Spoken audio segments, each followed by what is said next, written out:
दोस्तों ये मेरी संघमित्रा एक्सप्रेस की जो कि बैंगलोर से दानापुर के बीच में चलती है उस जर्नी का सेकंड पार्ट है जहां मैं आपको दिखाने वाला हूं बारिश के बाद पूरी तरह से हरा भरा हो चुका नागपुर इटारसी के बीच का घाट सेक्शन। साथ ही साथ दिखाऊंगा जनरल क्लास से भी ज़्यादा भरा स्लीपर क्लास का हाल और आखिर में प्रयागराज में किस तरह से एक के बाद एक राजधानी एक्सप्रेस ने हमारी ट्रेन को ओवरटेक किया। तो चलिए जर्नी की शुरुआत करते हैं। तो इस खूबसूरत सुबह के साथ हम बस पहुंचने वाले हैं सेवाग्राम जंक्शन। कल रात के वक्त में जब मैंने इस वीडियो का फर्स्ट पार्ट ख़त्म किया था तब मैं आंध्र प्रदेश में था और अभी जाकर जब आंख खुली तब मैं महाराष्ट्र में पहुंच चुका हूं। तो फिलहाल वक्त हो चुका है करीब 6:50 और बस कुछ ही देर में हम सेवाग्राम जो है वो पहुंचने वाले हैं और एक बहुत ही खूबसूरत मॉर्निंग हो चुकी है। चलिए गेट खोलते हैं और आपको जो मॉर्निंग शॉट है वो दिखाते हैं क्योंकि बहुत ही खूबसूरत सुबह हो चुकी है।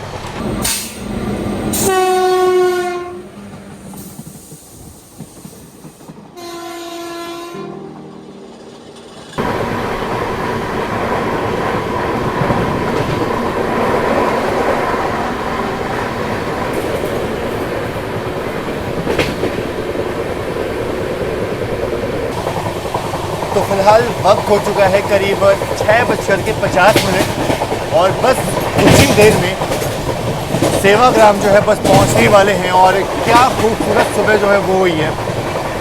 बारिश के बाद से सब कुछ हरा भरा दिख रहा है और अच्छी बात ये है कि आगे नागपुर के बाद का जो घाट सेक्शन है ना, इटारसी का घाट सेक्शन है ना, वो सारे घाट सेक्शन बहुत ही खूबसूरत होंगे, एकदम हरे भरे होंगे।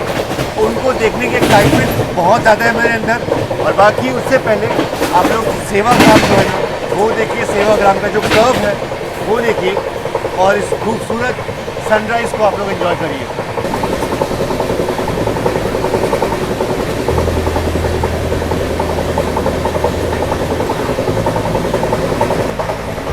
तो सुबह सुबह का वक्त है और सभी लोग जो है वो ब्रश करने में बिज़ी हैं। और बात करें अपने कोच की, एक चीज़ है ये है कि रात में ना एसी बहुत ही ज़्यादा था यहाँ इस कोच में, मतलब टेम्परेचर बहुत ही लो था। तो लगभग सभी लोग जो थे ना वो एकदम परेशान से हो गए थे। और फिर उसके बाद से ना सुबह के वक्त में सब लोग उठे और तब जाकर के अटेंडेंट साहब जो थे ना उन्होंने टेम्परेचर थोड़ा सा बढ़ाया और थोड़ा अच्छा लग रहा है अभी, वरना सभी लोग एकदम मनाली वाली फीलिंग ले रहे थे यहाँ पे। दोस्तों एक बात तो है कि आज के ज़माने में इतना ट्रैवल कर पाना बहुत मुश्किल होता है। हेल्थ और वेल्थ दोनों का ध्यान रखना पड़ता है। बात करें वेल्थ की ना तो बहुत ज़रूरी होता है कि आपके पास कुछ पैसे हो ताकि आप ट्रैवल जो है वो कर सकें।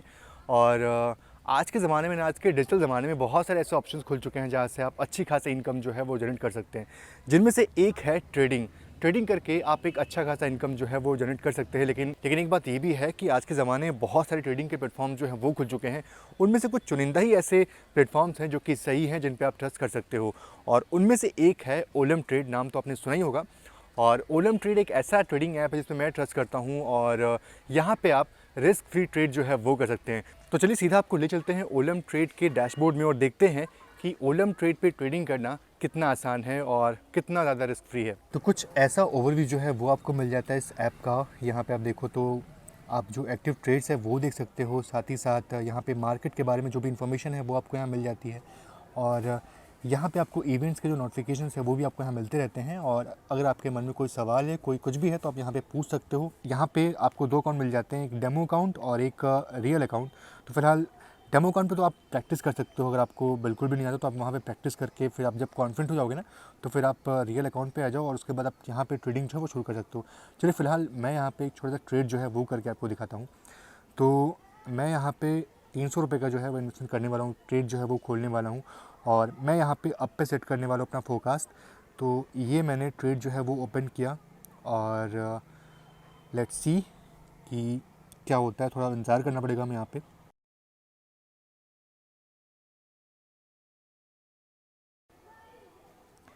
तो ये आपने देखा कि मुझे जो है वो कितना ज़्यादा फ़ायदा हो गया, मतलब यहाँ मेरे फोरकास्ट बिल्कुल सही निकला। और एक और चीज़ है कि अगर आप चाहो तो आप विड्रॉ भी कर सकते हो जल्दी से। यहाँ पे विड्रॉ करने के लिए सिंपल आपको यहाँ पे विड्रॉ पे क्लिक करना है और ये पोर्ट्रेट मोड में चलेगा फ़ोन। तो यहाँ पे मैं 7 रुपीज़ का जो रिक्वेस्ट है वो रेज़ करने वाला हूँ। और यहाँ आप देख सकते हो मैंने रिक्वेस्ट जो है वो 70 रुपीज़ का रीज़ कर दिया है और ये अमाउंट 24 घंटे के अंदर मेरे अकाउंट में मिल जाएगा। तो देखा कितना आसान है यहाँ पे ट्रेडिंग करना। तो देखा आपने कितना आसान है ओलम ट्रेड पे ट्रेड करना, और जितना ज़्यादा आप यहाँ पे ट्रेड करेंगे ना उतना ज़्यादा आपको पॉइंट्स मिलेंगे जिनका यूज़ करके आप रिस्क फ्री ट्रेड कर सकते हैं। और सबसे अच्छी बात ये है कि यहाँ पे आप जो डिपॉजिट करते हैं उस पर आपको बहुत अच्छे खासे बोनस जो है वो मिल जाते हैं। तो फिर देर किस बात की, डिस्क्रिप्शन बॉक्स में दिए गए लिंक से ओलम ट्रेड ऐप को डाउनलोड करिए, रजिस्टर करिए और मेरा कूपन कोड REAL30 ज़रूर से यूज़ करिए ताकि जब आप डिपॉजिट करें तो आपको 30% एक्स्ट्रा पैसे जो है वो मिल जाए। फिर रिस्क फ्री ट्रेड के लिए आज ही ओलम ट्रेड डाउनलोड करिए और ट्रेडिंग जो है वो शुरू करिए। बहुत बहुत धन्यवाद। तो फिलहाल हम महाराष्ट्र के विदर्भा सेक्शन से गुजर रहे हैं, विदर्भा रेंज से गुजर रहे हैं और इस तरफ बारिश तो बहुत नहीं होती, लेकिन हाँ यहाँ पे कॉटन की जो पैदावार है वो बहुत ही मात्रा में होती है। और यहाँ पे आपको कॉटन के जो खेत है ना, कॉटन के जो फार्म्स है ना, वो आपको बहुत ही ज़्यादा मात्रा में देखने को मिलेंगे।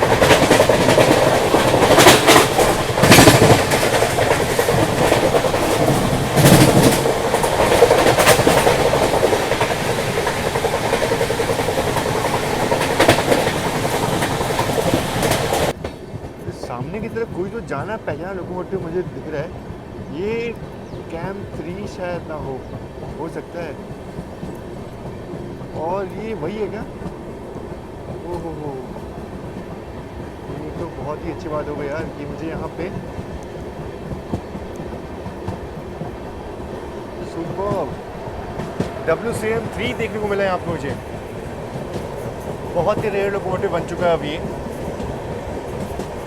और इसकी जो लाइफ है अभी तो है लेकिन बहुत पहले से ही रेलवे से अपनी सेवाएं देते हुए आ रहा है।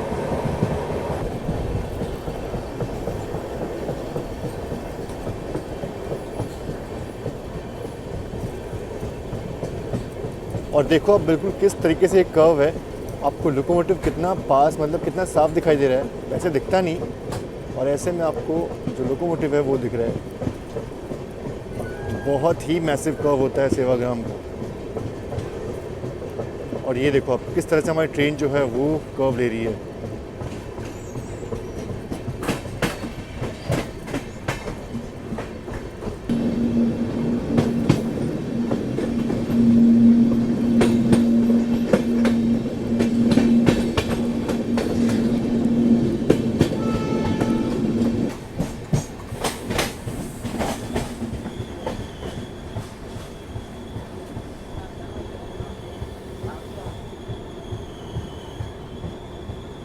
तो बात करें सेवाग्राम की, तो उसको जंक्शन इसलिए बोलते हैं क्योंकि यहीं से जो साउथ की लाइंस है वो अलग होती हैं। और एक्चुअली लोग कहते हैं कि नागपुर का जो डायमंड क्रॉसिंग है वहाँ से चारों दिशाओं में ट्रेन जो है वो निकलती है, पर वो ऐसी बात नहीं है। नागपुर से थोड़ा और आगे आने के बाद, यानी कि सेवाग्राम आने के बाद ना, आपको जो लाइंस हैं वो यहाँ से डाइवर्ट होती हैं, एक साउथ की तरफ और एक वेस्ट की तरफ निकल जाती है। मुंबई और गुजरात की जो ट्रेनें हैं वो निकल जाती हैं। वैसे तो इस रूट पर दिखाने के लिए बहुत चीज़ें हैं, लेकिन मैं सोच रहा हूँ कि आपको जो मेन चीज़ जो है ना सिर्फ वही आपको दिखाऊं। तो फिलहाल वक्त हो चुका है करीब 8:30 का, और नागपुर जो है बस पहुँचने वाले हम। अजनी जो है बस अभी भी अजनी से हम निकले हैं। अजनी में हमारी ट्रेन जो है वो बिफोर टाइम पहुँच गई थी, हालाँकि कोई स्टॉप नहीं वहाँ पर, लेकिन हमारी ट्रेन करीब वहाँ 15 मिनट रुकी हुई थी क्योंकि नागपुर में एंट्री करने की परमिशन नहीं थी, क्योंकि बिफोर टाइम नागपुर पता नहीं लेता नहीं था, आप लोग जानते होंगे। और ये नए पार्सल वैन जो कि 130 km/h की स्पीड में चलने में सक्षम है, LHP के पार्सल वैन। नागपुर का जब भी मैंने दिन में अराइवल लिया है ना, तो स्टेशन बहुत ही कलरफुल लगता है। आप खुद देख सकते हो कितना खूबसूरत लगता है नागपुर जंक्शन का ये बोर्ड, और ठीक पीछे केबल स्टे ब्रिज जो है इसको और खूबसूरत बनाता है। और साथ ही साथ स्टेशन पे आपको ऑरेंजेस हर तरफ देखने को मिल जाते हैं। उतर रहे हैं नागपुर की जो ऑरेंज बर्फ़ी है ना हल्दीराम्स की, वो उस तरफ मिलती है मेरे ख्याल से, यहाँ आपको नहीं मिलेगी। बाकी और अगर मैं कुछ खाने पीने की चीज़ ढूंढूँ यहाँ पे तो मुश्किल है, क्योंकि बहुत दूरी मैं खड़ा हूँ, काफ़ी भीड़ लगी हुई है यहाँ पे। तो भाई पैसा रिटर्न करो। अरे बहुत डिमांड है यहाँ पे तो यार। आओ 2 4 6 भाई, क्या बिजनेस हो रहा है यहाँ पे। सीज़न तो वैसे कुछ खास नहीं है, वरना बहुत सस्ते मिलते हैं यहाँ पे। मैंने सुना है कि 20 रुपये में आपको इतने संतरे जो मिल जाते हैं, लेकिन अभी फ़िलहाल थोड़े महंगे हैं। 50 रुपीज़ के मुझे ये मिले। तो नागपुर को जंक्शन इसलिए बोलते हैं क्योंकि यहाँ से एक लाइन जो है वो बैतूल इटारसी की तरफ गई हुई है और एक लाइन जो है वो गोंदिया की तरफ गई हुई है। और उस रूट पे अगर आप जाते हैं ना, उस लाइन पे अगर आप जाते हैं तो आपको नागपुर का डायमंड क्रॉसिंग जो है वो देखने को मिलेगा। और एक लाइन जो है वो जिस तरफ से अभी हम आ रहे हैं यानी कि सेवाग्राम की तरफ से। आओ भैया आ जाओ। चलिए, नागपुर से डिपार्चर जो है वो हो चुका है और हॉन्किंग बिल्कुल भी नहीं सुनाई थी क्योंकि बहुत पीछे हम, मेरे ख्याल से ये पीछे से चौथा कोच जो है वो है हमारा, और जिस कारण से कुछ भी सुनाई देता हमें।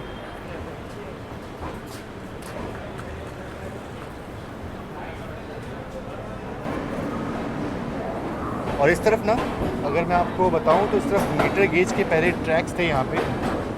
ये देखो, यहाँ पे मीटर गेज के प्लेटफॉर्म एग्जैक्टली यहाँ पे था, पर अभी सब कुछ बंद हो चुका है और ये एक इतिहास का हिस्सा जो है वो बना हुआ बस।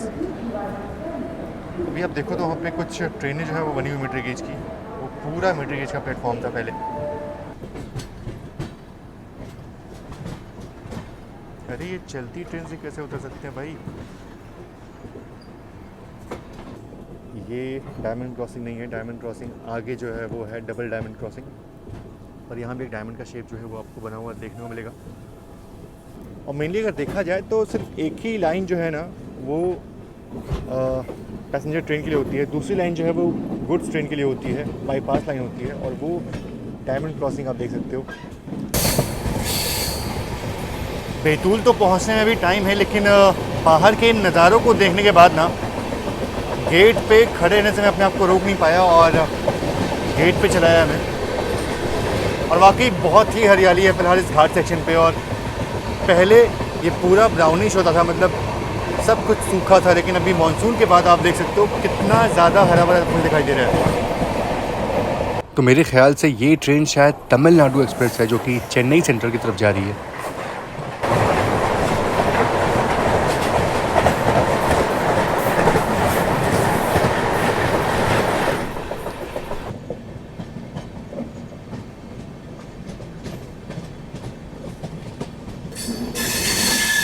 और यहाँ पे हमारी ट्रेन जो है वो थोड़ी स्लो हो चुकी है, और ये आमला भी नहीं है, ये काटौल करके कोई स्टेशन है। और यहाँ पे हमारी ट्रेन पता नहीं किस चीज़ की रुक रही है यहाँ पे। और इस तरफ काफ़ी लोग जो है वो उतर रहे हैं, पता नहीं किस लिए।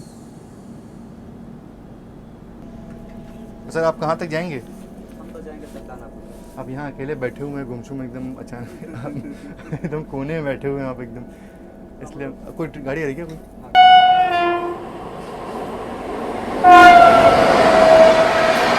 AP express.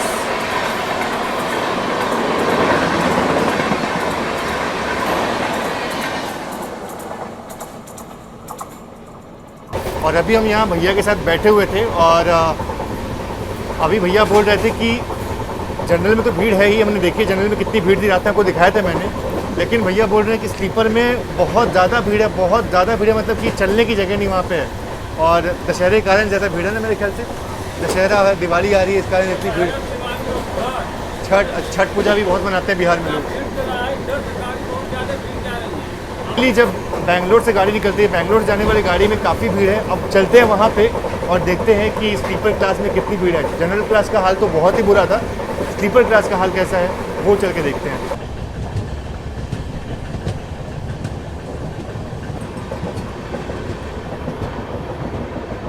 ढेर सारे ऑरेंजेस के जो छोटे छोटे पेड़ हैं वो किनारे पे देखने को मिल रहे हैं। यहाँ पे आप देख सकते हो ये सारे जो है ना ऑरेंजेस के ही पेड़ हैं। स्लीपर क्लास का हाल थोड़ी देर बाद देखते हैं, पहले इस खूबसूरत घाट सेक्शन को देखते हैं। नागपुर से निकलने के बाद ये घाट सेक्शन वाकई बहुत ही खूबसूरत लगता है, और बारिश के तुरंत बाद जब मौसम थोड़ा ठंडा हो जाता है ना, तब ये सेक्शन और भी देखने लायक हो जाता है। और यहाँ आपको क्या अजीब लगा कमेंट बॉक्स में ज़रूर से बताइएगा।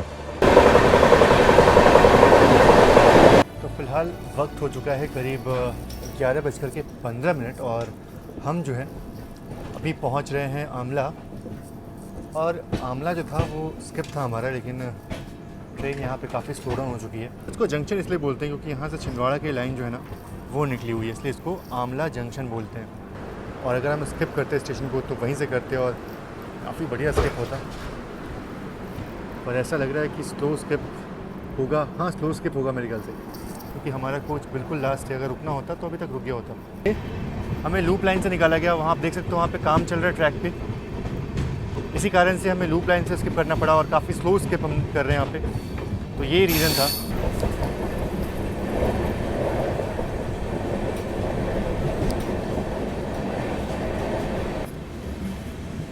बिल्कुल घने जंगल और कितनी ज़्यादा ग्रीनरी यहाँ पे है। एक वक्त मैंने इसको बहुत सूखा देखा है और अभी आप देखो कितनी ज़्यादा ग्रीनरी, एकदम लश ग्रीन पूरा हो चुका है ये पूरा एरिया।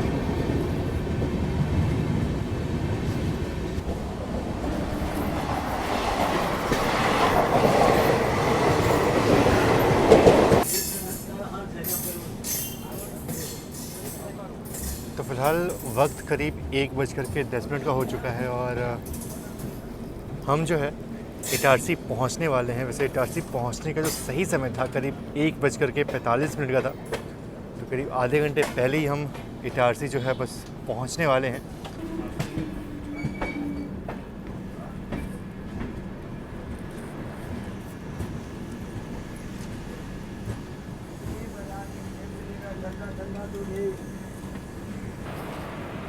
तो फ़िलहाल अभी के लिए मैंने ये जो रबड़ी है वो ले ली है। इसके MRP 35 रुपीज़ है। इसको रखते हैं सीट पे और खाने का इंतजार करते हैं। खाने के बाद ही काम आएगा। और बात करें इटारसी जंक्शन की, तो इसको जंक्शन इसलिए कहते हैं क्योंकि यहाँ सही मायने में चारों दिशाओं के लिए ट्रेन जो है वो मिल जाती हैं। मतलब एक बड़ा जंक्शन है ये। बात करें तो यहाँ से आप मुंबई की तरफ जा सकते हैं, यानी कि खंडवा भुसावल होते हुए। बात करें तो यहाँ से आप जबलपुर होते हुए आप निकल सकते हैं, रायपुर उस तरफ निकल सकते हैं। और नागपुर की तरफ जो लाइन्स है वो तो गई हुई है, उधर से हम आ रहे हैं साउथ की तरफ से। और उसके साथ ही साथ इधर से भोपाल और आगरा होते हुए आप दिल्ली की तरफ भी निकल सकते हो। तो मुझे लगता है कि यहाँ से आपको हर दिशाओं की जो ट्रेन्स हैं वो मिल जाती हैं। तो बहुत ही बड़ा जंक्शन है, बहुत ही इम्पॉर्टेंट जंक्शन है ये। तो हमारी ट्रेन का अराइवल इटारसी में भले ही आधे घंटे पहले ही हो गया था, लेकिन डिपार्चर जो है वो बिल्कुल ऑन टाइम, यानी कि 1:55 पे हो रहा है। और एक चीज़ तो मैं कहना चाहूँगा कि इटारसी में जो है ना, आपको खाने पीने की दिक्कत नहीं होने वाली, कि यहाँ बहुत सारे वेंडर्स जो है वो आपको मिल जाएंगे जो आपको ट्रेन के अंदर आकर के खाना जो है वो देते हैं। और वो भी अलग अलग तरह के खाने, मतलब आपको पराठे से लेकर के वेज पुलाव, नॉन वेज भी आपको यहाँ पे सर्व होता है। तो खाने पीने की दिक्कत आपको इटारसी में बिल्कुल नहीं होने वाली। लेकिन क्वालिटी जो है उसके बारे में मैं आपको कुछ नहीं बोल सकता। यहाँ गर्मी काफ़ी है, हो सकता है कि दोपहर का वक्त है इसलिए गर्मी काफ़ी है, लेकिन सुबह सुबह ऐसा लग रहा था कि मौसम काफ़ी ठंडा रहेगा, जबकि ऐसा हुआ नहीं। यहाँ काफ़ी बढ़िया तगड़ी धूप है और गर्मी भी काफ़ी इधर है। तो गेट पे बहुत देर तक खड़ा होने में बहुत मुश्किल होने वाला है। तो मैंने ये थाली ऑर्डर की थी नीलम से और फूड सच में बहुत ही टेस्टी था। और आप भी ज़रूर इसको ट्राई करिएगा जब भी आप इटारसी से गुजरते हैं तो। और अभी हम पहुंच चुके हैं पिपरिया रेलवे स्टेशन। और एक और चीज़ है पिपरिया में कि यहाँ से पंचमढ़ी नाम का एक छोटा सा हिल स्टेशन है। तो कई बार लोग आते हैं यहाँ पे और यहाँ पे डीबोर्ड करके पंचमढ़ी जो है वो घूमने के लिए आते हैं। तो यहाँ से करीब 50-60 किलोमीटर की दूरी पे आपको यहाँ से बाई रोड जाना पड़ता है। तो चलिए अब चलते हैं स्लीपर क्लास की तरफ और देखते हैं कि वहाँ का क्या हाल है।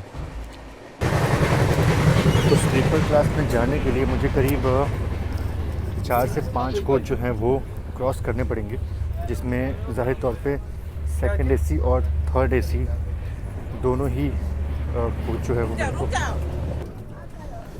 और इस कोच में आप देख सकते हो गंदगी काफ़ी ज़्यादा है मतलब।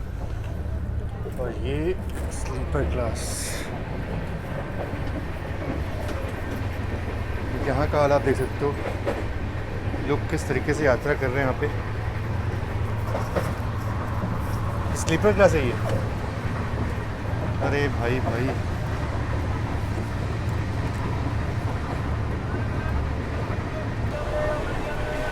मैं यहाँ तक तो आ गया, अब इससे आगे जाने की मेरी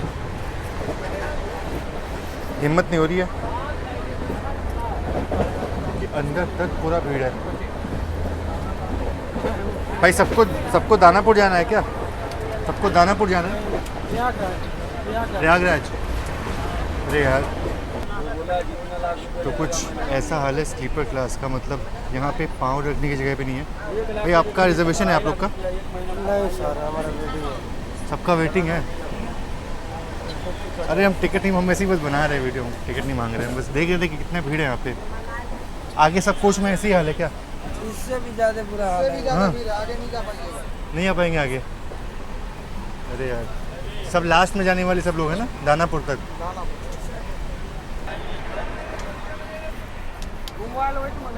आप कहाँ जाइएगा? हम दानापुर जाएंगे। दानापुर? हम लोग दानापुर वाले ही हैं। सब दानापुर का पसंद है। अच्छा, अरे पेंट्री वाले भैया भी इसमें आगे बीच में चलिए चलिए छोड़ी, निकलते हैं हम यहाँ से। तो कुछ इस तरीके की भीड़ जो है स्लीपर क्लास में है, और सिर्फ ये S1 है ना, ये सिर्फ S10 है। और ये सिर्फ S10 की बात नहीं है, बल्कि सारे स्लीपर क्लास में यही हाल है। और ये सारी भीड़ जो है वो दशहरा वाली है, मतलब लोग घर जा रहे हैं। वैसे अमूमन इतनी भीड़ होती नहीं है ना स्लीपर में, ऐसी भीड़ तो नहीं होती होगी, लग रहा है जनरल क्लास पूरा। हाँ, बच्चे लोग को रख के बहुत। आप लोग टिकट मतलब कंफर्म था आपका टिकट? कंफर्म नहीं हुआ। अच्छा, कंफर्म नहीं हुआ? कंफर्म नहीं हुआ। कहाँ से होगा, इतने लोग वैसे ही वेटिंग में पड़े? तिरुपति से गूडूर टू जबलपुर। अच्छा, सब लोग ऐसे ही आ रहे हो हाँ, बैठे बैठे? ऐसा खड़ा के आया रात को। सबको बहुत ही दिक्कत है, क्योंकि ये एकमात्र गाड़ी है, वैसे हर दिन चलती है, लेकिन फिर भी दशहरा होने के कारण से कुछ ज़्यादा ही भीड़ है और बहुत ज़्यादा तकलीफ़ में लोग ट्रैवल कर रहे हैं। बस जल्दी ही हम जबलपुर पहुंचने वाले हैं, और नर्मदा रिवर को एक बार मैंने मिस कर दिया था, पर अब इस बार नहीं।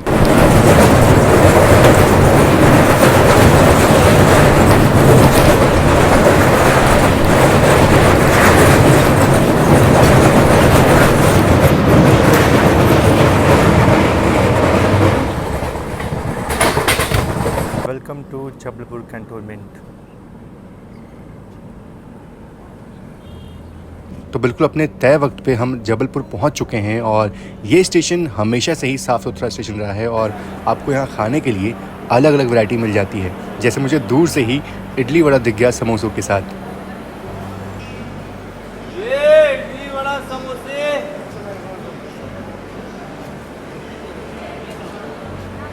वक्त कम है और आपको पूरी जर्नी दिखानी है, इसलिए ज़्यादा देर तक जबलपुर को मैंने नहीं दिखाया।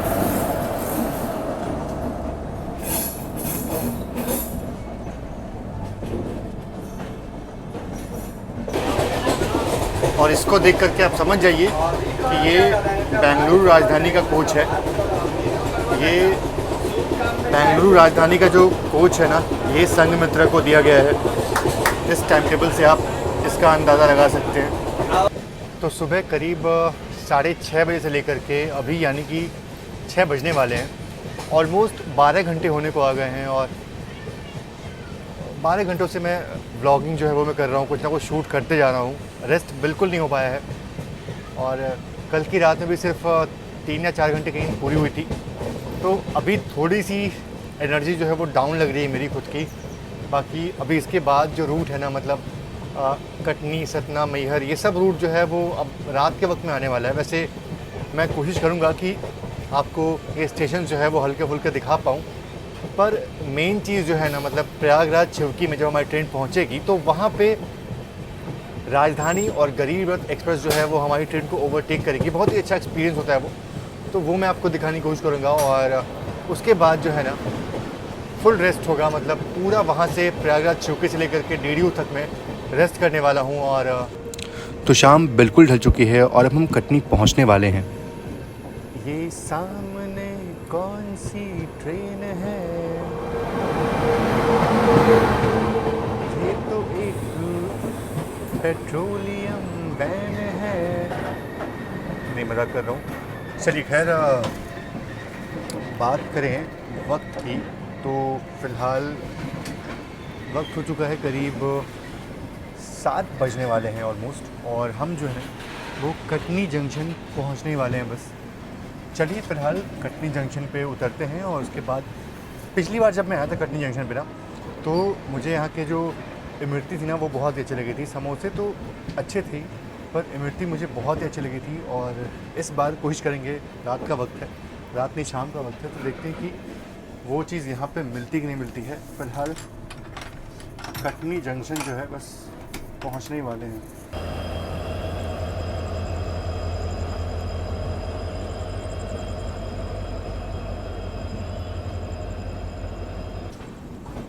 तो ये जो आप लाइन देख रहे हैं ना, ये लाइन निकल जाएगी न्यू कटनी जंक्शन की तरफ और हम जो है वो जा रहे हैं कटनी जंक्शन की तरफ। और कटनी को जंक्शन क्यों कहते हैं, मतलब बहुत सारे यहाँ से रास्ते निकल जाते हैं। तो फ़िलहाल पहुँच चुके हैं कटनी जंक्शन और कोई तो ट्रेन जा रही है, कोई गुड्स ट्रेन है। तो फ़िलहाल पहुंच चुके हैं कटनी जंक्शन और अगर मैं बात करूं कटनी जंक्शन की तो उसको जंक्शन इसलिए बोलते हैं ना क्योंकि यहाँ से काफ़ी सारे रूट जो हैं वो निकले हुए हैं। एक रूट जो है वो निकल जाता है बिलासपुर की तरफ से, एक रूट जो है वो निकल जाता है न्यू कटनी जंक्शन होते हुए आपका सागर दमोह होते हुए बिना निकल जाता है, और एक रूट जो है जिधर हम जा रहे हैं यानी कि आगे कटनी सतना मैहर जो है वो रूट हो गया, और एक रूट यानी कि पीछे यानी कि जबलपुर जो हम आ रहे हैं वो एक रूट हो गया। तो करीब 4 डायरेक्शन में यहाँ से ट्रेनें जो है वो निकल जाती हैं अलग अलग जगहों के लिए। बिल्कुल अपने तय वक्त पे कटनी से अपना डिपार्चर जो है वो हो चुका है और स्टेशन काफ़ी हरा भरा लग रहा है, मतलब काफ़ी लोग यहाँ पे हैं।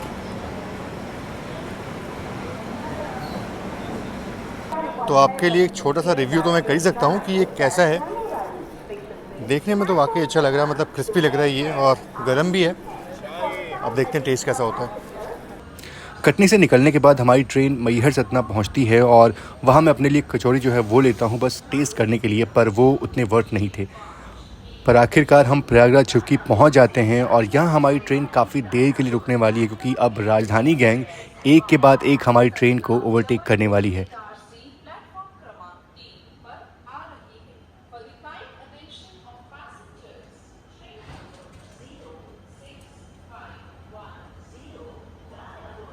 दोस्तों फ़िलहाल 11:30 हो चुके हैं और हम जो है वो पहुंच चुके हैं प्रयागराज चौकी। और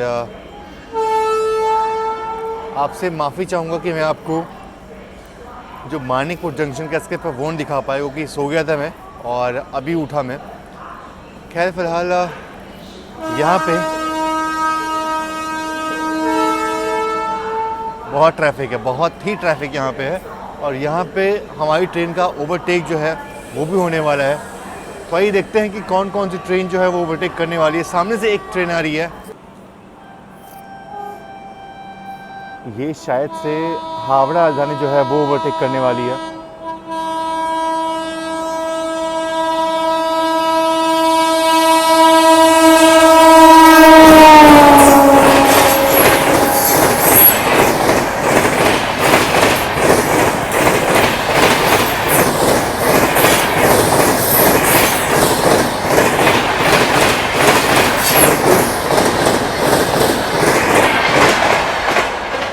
ये है हावड़ा राजधानी जो अभी ओवरटेक करके जा रही है हमें, और हावड़ा राजधानी के बाद जो भुवनेश्वर राजधानी है वो अब आ चुकी है और यहाँ हमारी ट्रेन खड़ी खड़ी ओवरटेक, और यहाँ हमारी ट्रेन खड़ी खड़ी ओवरटेक जो है वो खा रही है राजधानी गैंग से।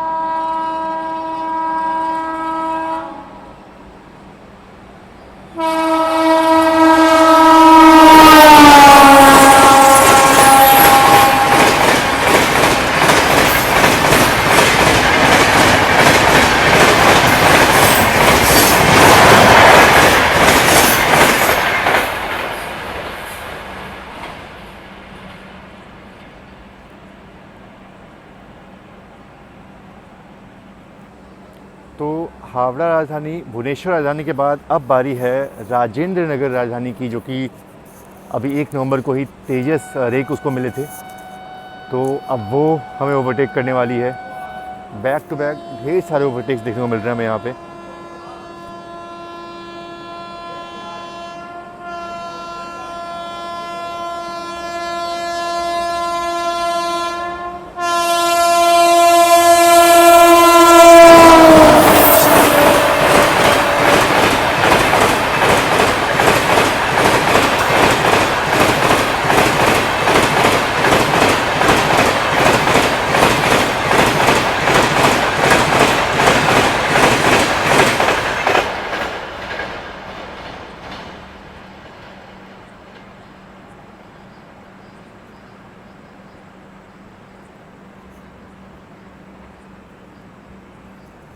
और राजेंद्र नगर राजधानी के निकलने के बाद हमारी ट्रेन को जो है वो सिग्नल हो चुका है निकलने का।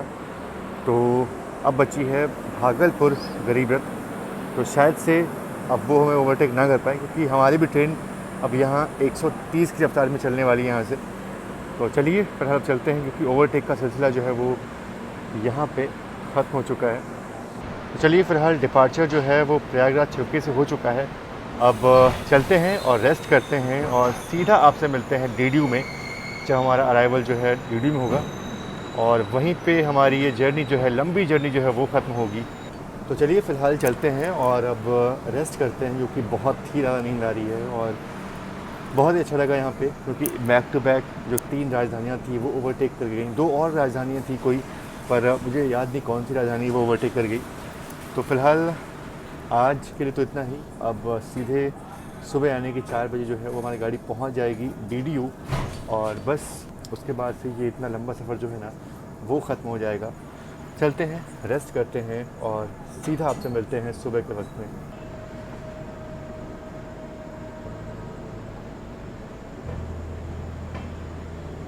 तो प्रयागराज चौकी के बाद मैं सोने चला जाता हूँ, और जब मेरी नींद खुलती है तब मैं डीडीयू यानी कि दीन दयाल उपाध्याय रेलवे स्टेशन पहुँच गया था।